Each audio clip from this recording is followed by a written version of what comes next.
السلام عليكم ورحمة الله وبركاته. الحمد لله رب العالمين والعاقبة للمتقين والصلاة والسلام على أشرف الأنبياء والمرسلين نبينا محمد وعلى آله وأصحابه أجمعين أما بعد. அன்புக்கினிய எனதருமை சகோதரர்களே, அல்ஹம்துலில்லாஹ், அல்லாஹுடைய மிகப்பெரும் கிருபையினால் இந்த அழகான மஜ்லிஸில் அல்லாஹ் ரப்புல் ஆலமீன் நம்மை ஒன்று கூட்டியிருக்கிறான். இந்த மஜ்லிஸ் ரொம்ப சிறப்புக்குரியது. இதில் சொல்லப்படக்கூடிய செய்திகள் எல்லாம் குர்ஆனிலிருந்தும் சுன்னாவிலிருந்தும் சொல்லப்படுவதால் அதை கேட்கக்கூடிய பாக்கியம் மிக புனிதமானது. நாம் ஒரு முடிவை எடுத்துக்கொள்ள வேண்டும். இந்த மஜ்லிஸில் எதை நாம் கேட்குறோமோ அதை நம்மளுடைய வாழ்க்கையில் நடைமுறைப்படுத்துவதற்கு நாம் முயற்சி செய்யணும். பொதுவாக நம்மக்கிட்ட இல்லாத ஒரு அம்சம் என்ன அப்படின்னா, அல்லது நாம் கஷ்டப்படக்கூடிய சிரமப்படக்கூடிய அம்சம் என்னென்னா நடைமுறைப்படுத்துதல்.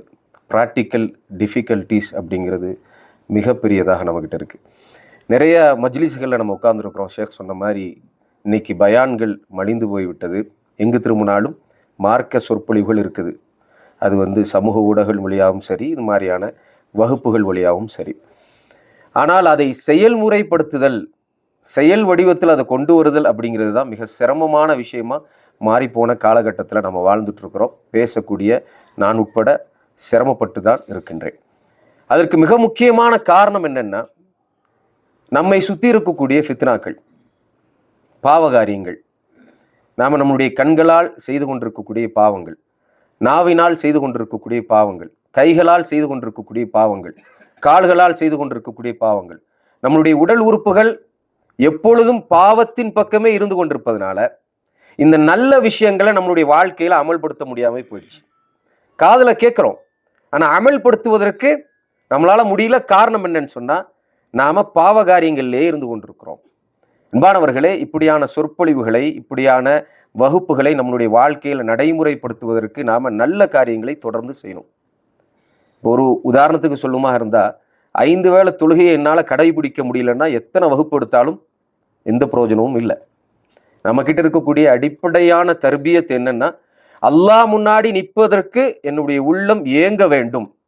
அப்படியான ஏக்கம் என்னைக்கு என்னுடைய உள்ளத்தில் வருதோ அப்பொழுது இந்த பயான்கள் எல்லாம், இந்த சொற்பொழிவுகள் எல்லாம், சிறிய நினைவூட்டல்கள் எல்லாம் மிகப்பெரிய அளவுக்கு தாக்கத்தை உண்டாக்கும். சின்ன விஷயம்தான் நம்ம கேட்டது, ஆனால் தாக்கம் மிகப்பெரியது. அன்பானவர்கள், எனக்கு வழங்கப்பட்டிருக்கக்கூடிய இந்த சிறிய நேரத்தில் இந்த உலகத்தினுடைய யதார்த்தத்தை புரிந்து கொள்ளுமாறு எனக்கும் உங்களுக்கும் நான் வசியத்து செய்து கொள்கின்றேன். நாம் முயற்சி செய்வோம், நாளை சரியாயிரும், நாளை கழிச்சு சரியாயிரும். இன்னைக்கு தொழலை, நாளைக்கு தொழுதுக்கலாம். இன்னைக்கு புகைப்பிடிக்கிறோம், நாளைக்கு விட்டுறலாம். இன்னைக்கு இசை கேட்குறோம், இன்னைக்கு சினிமா பார்க்குறோம், இன்னைக்கு தவறான விஷயங்கள் செய்கிறோம், நாளைக்கு நான் சரியாயிருவேன் அப்படின்னு ஒரு எண்ணத்தை ஷைத்தான் நமக்கு ஆழமாக பதிவு செஞ்சுருக்கிறான். ஃபலா தகுர்ரன்னக்குமுல் ஹயாத்து துன்யா. இந்த உலகத்தினுடைய இந்த ஏமாற்றத்திலிருந்து நீங்கள் உங்களை பாதுகாத்துக் கொள்ளுங்கள். நிச்சயமாக இந்த உலகம் நமக்கு சப்போர்ட் பண்ணாது. அல்லாஹ் ரப்புல் ஆலமீன் இந்த உலகத்தை நமக்கு சப்போர்ட் பண்ணுறதுக்காகலாம் படைக்கல. இந்த உலகத்தில் நாம் மறுமைக்கான முதலீடை செலுத்துவதற்காக தான் வந்திருக்கிறோமே தவிர இந்த உலகம் நமக்கு எந்த சப்போர்ட்டும் பண்ணாது. காலங்கள் நமக்கு சப்போர்ட் பண்ணாது.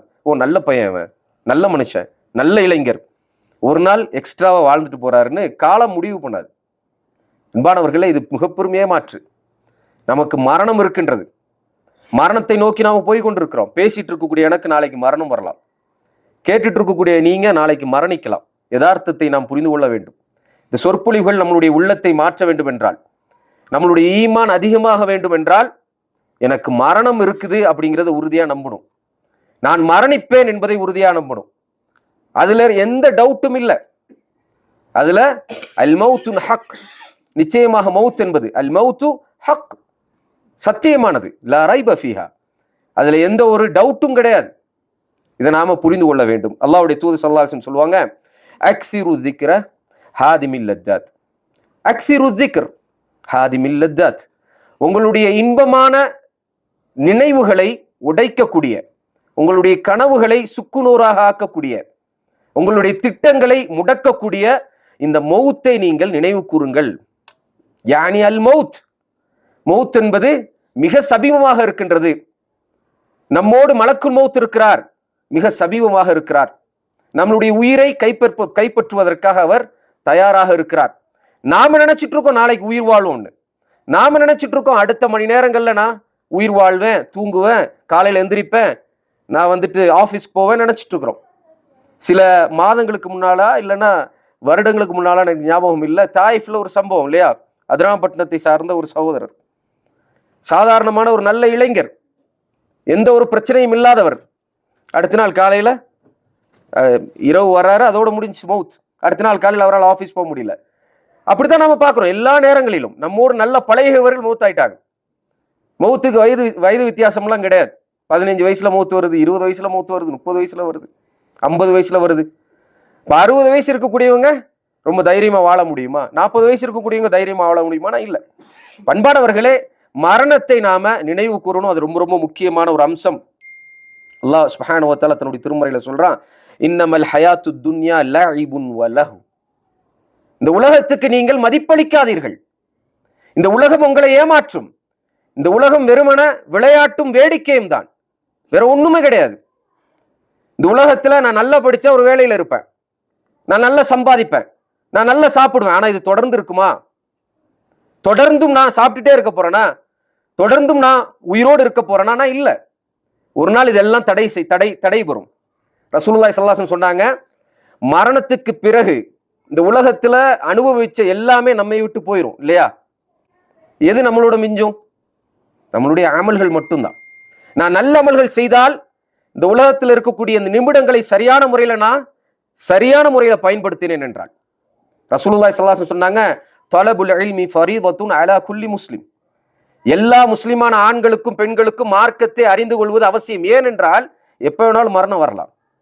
நம்மள பல பேர் சொல்லுவாங்க இல்லையா, எப்படி சொல்லுவாங்க, 60 வயசு ஆகட்டும் நான் கண்டிப்பா திக்ர் செய்ய ஆரம்பிச்சிருவேன், தொழுகை தொழுவதற்கு இன்னும் ஒரு 10 வருஷம் நான் இப்போ பிஸியா இருக்கேன், எனக்கு நேரம் இல்லை, என்னுடைய வாழ்க்கை ஓடிட்டே இருக்குது, அதற்கு பின்னாடி நான் ஓடிட்டு இருக்கிறேன், எப்போ அது ரிலாக்ஸ் ஆகுமோ, எப்பொழுது என்னுடைய பையன் செட்டில் ஆவானோ, எப்பொழுது என்னுடைய பிள்ளைகள் செட்டில் ஆவாங்களோ, எப்பொழுது என்னுடைய ஃபேமிலி செட்டில் ஆகுமோ அப்பொழுது நான் தொழ ஆரம்பிக்கிறேன். சுப்ஹானல்லாஹ், யார் நமக்கு இந்த கேரண்டியை கொடுக்கிறது? நிறைய பேருக்கு இந்த செட்டில் ஆகுறதுன்னா என்னன்னு தெரியல. சரி, செட்டில் ஆகிறதுனா என்னது? பணம் சம்பாதிக்கிறதா? சரி, எவ்வளோ பணம் சம்பாதிச்சா செட்டில் ஆக முடியும்? ரசூலுல்லாஹி ஸல்லல்லாஹு அலைஹி வஸல்லம் சொன்னாங்க, ஆதமுடைய பிள்ளைகளுக்கு இந்த விஷயத்துல மட்டும் செட்டில்மெண்ட்டே கிடையாது. 2 ஓடை தங்க ஓடை கொடுத்தா 3வது ஓடை எனக்கு வேணும்னு கேட்கக்கூடியவர்கள் தான் ஆதமுடைய பிள்ளைகள். நஃப்ஸ் அடங்காது. ரசூலுல்லாஹி ஸல்லல்லாஹு அலைஹி வஸல்லம் சொன்னாங்க, அவர் வாயில மண்ணு போற வரைக்கும் இதே மாதிரிதான் பேசிட்டு இருப்பார், செட்டில்மெண்ட் பத்தி தான் பேசிட்டு இருப்பார்.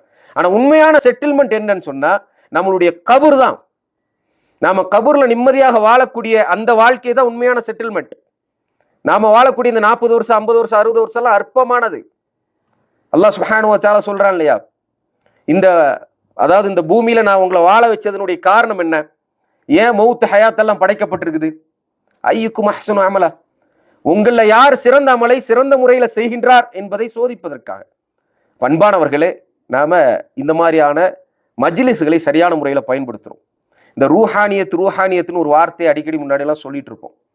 அந்த மஜ்லிஸுக்கு போனேங்க, அல்ஹம்துலில்லாஹ் என்னுடைய வாழ்க்கை மாறிச்சு. இந்த ஒரு பயானை கேட்டேங்க, என்னுடைய வாழ்க்கை மாறிச்சு. இந்த பயானை கேட்டதுக்கு பிறகு நான் தொழ ஆரம்பிச்சிட்டேன். இந்த பயானை கேட்டதுக்கு அப்புறம் பொய் சொல்றதை விட்டுட்டேன். இந்த பயானை கேட்டதுக்கு அப்புறம் புறம் பேசுவதை விட்டேன். இந்த பயானை கேட்டதுக்கு பிறகு என்னுடைய வாழ்க்கையில மிகப்பெரும் மாற்றம் வந்துச்சு அப்படின்னு சொல்றதெல்லாம் ஒரு காலம் இருந்துச்சு. இன்னைக்கு அப்படிலாம் கிடையாது. எத்தனை பயானை கேட்டாலும் என்ன ஆகுது, கேட்டுட்டு அப்படி திரும்பி போக முன்னாடியே சுப்ஹானல்லாஹ் எல்லாத்தையும் மறந்துடுறோம்.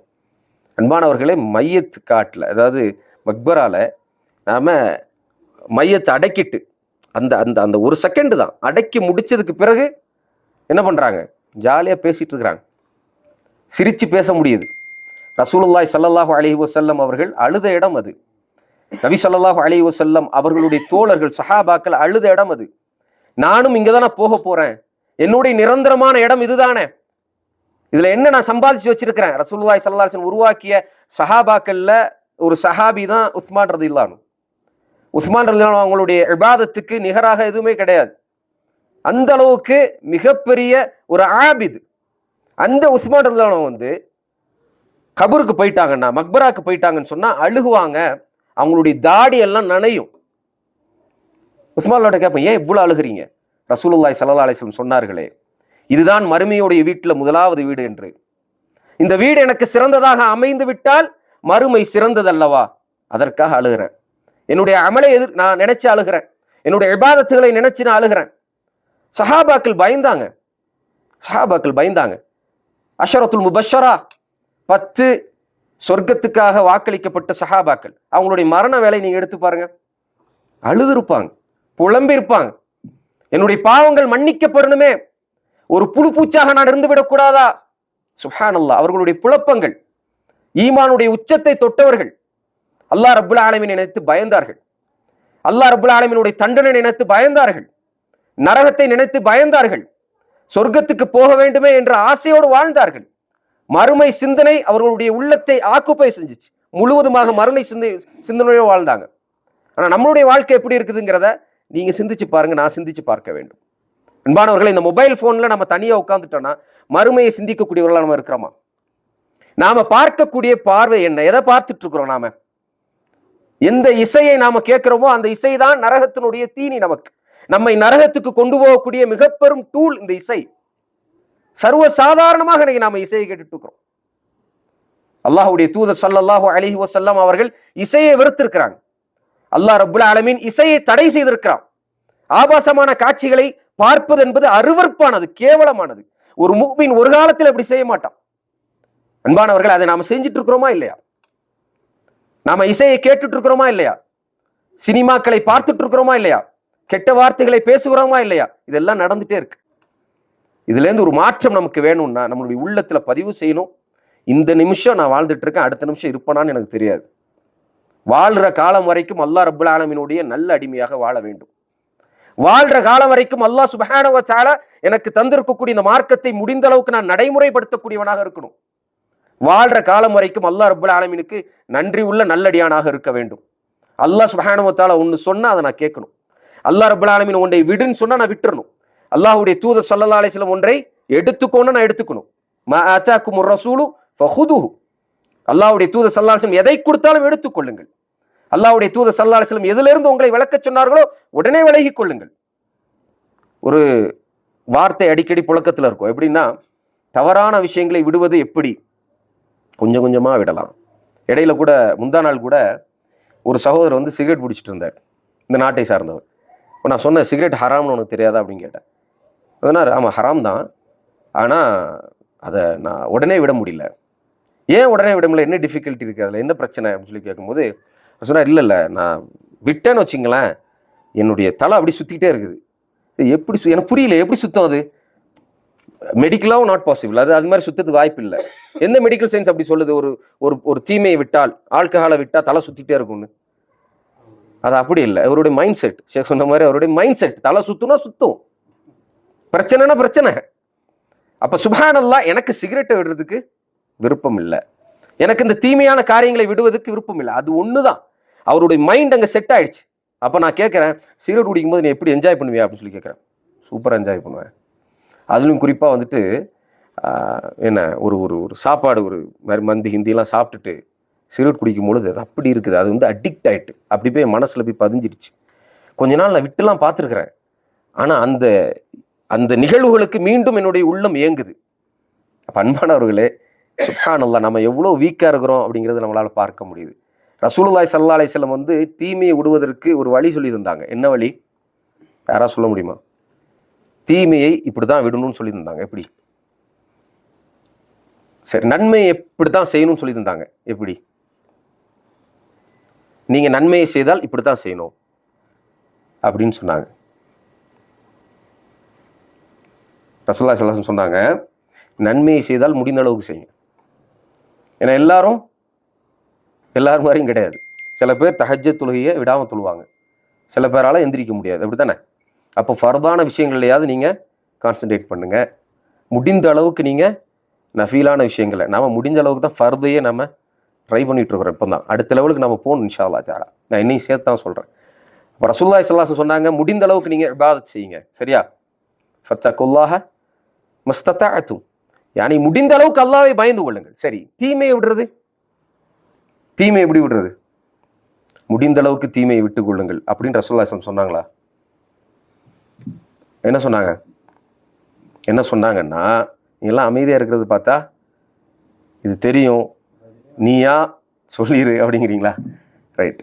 என்ன சொன்னாங்க அப்படின்னா, ஒரு தீமையை நான் தடுத்தேன் என்றால் உடனே விடுங்க அப்படின்னு சொன்னாங்க. உடனே விடுங்க. நீங்க சிகரெட் பிடிப்பது தப்புன்னு குர்ஆன்லயும் சுன்னாலையும் வந்துச்சுன்னா இது கட்டளை, உடனே விடுங்க. இசை கேட்கறது தப்புன்னு வந்துருச்சுன்னு சொன்னா உடனே விடுங்க. சினிமா பார்ப்பது, அசிங்கமான காட்சிகளை பார்ப்பது, அதனால நம்மளுடைய சிந்தனை மாறுவது, அதனால நம்மளுடைய செயல்பாடுகள் மாறுவது, இதெல்லாம் மிக மோசமானது என்பது நமக்கு தெரிஞ்சிச்சுன்னா உடனே விடுங்க. இது ஆபத்தானது என்பது தெரிஞ்சிச்சுன்னா உடனே விடுங்க. ரசூலுல்லாஹி ஸல்லல்லாஹு அலைஹி வஸல்லம் சொன்ன வழி இதுதான். பாவத்தை உடனே விட்டால் மட்டும்தான் நம்மளுடைய வாழ்க்கையில மாற்றத்தை உண்டாக்க முடியும். பாவத்தை விடுவதற்கு 1 வருஷம் ஆகும், 2 வருஷம் ஆகும்னா அதுக்குள்ள நான் உயிரோடு இருக்கிறதுக்கான ஒரு கேரண்டி யாராவது தந்தாங்கன்னா அல்ஹம்துலில்லாஹ். யார் தர முடியும் இந்த உலகத்துல? என்னுடைய தாய் தர முடியுமா? தந்தை தர முடியுமா? மாஷா அல்லாஹ், பரவாயில்ல, நல்ல ஸ்ட்ராங்கா இருக்கிற, இன்னும் 1 வருஷம் வரைக்கும் நீ மௌத்தே ஆக மாட்டேன்னு சொல்லிட்டு அவங்க ஒரு கேரண்டி கொடுக்க முடியுமா? முடியாது. பண்பானவர்களே, ஒரு சின்ன சின்ன விஷயங்கள்லையும் நாம இந்த யதார்த்தத்தை புரிய வேண்டும். இன்னைக்கு நான் எப்படி வாழ்றேனோ அதுதான் மிக முக்கியமானது. நான் எப்படி வாழ்றேனோ அப்படிதான் மரணிப்பேன். தஸ்பீஹோடு வாழ்ந்தால் தஸ்பீஹோடு மரணிப்பேன். அல்லாஹுவை நினைவு கூறக்கூடியவனாக இருந்தால் அல்லாஹுவை நினைவு கூறக்கூடிய நிலையில மரணிப்பேன். குர்ஆனோடு வாழ்ந்தால் குர்ஆனோடு மரணிப்பேன். ஷேக் அப்துல் மஜீத் மஹ்லரி, உங்களெல்லாம் தெரியும், எங்களுடைய ஊரில் இருக்கக்கூடிய ஒரு முக்கியமான ஆசிரியர். அந்த ஷேக்குடைய தந்தை மரணிச்சாங்க, அல்லாஹ் யர்ஹமு. மரணிக்கும் போது நான் ஊரில் இருக்கேன். ஷேக் சொன்னாங்க அந்த ஹுத்பாவில், அதாவது அந்த இதில் மரணிச்ச அந்த தருவாயில் பேசுனாங்க. இப்போ சொன்னாங்க, என்னுடைய வாப்பா செஞ்ச ஒரு மிக முக்கியமான நன்மை எனக்கு ஆறுதல் அளிக்குது அப்படின்னாரு.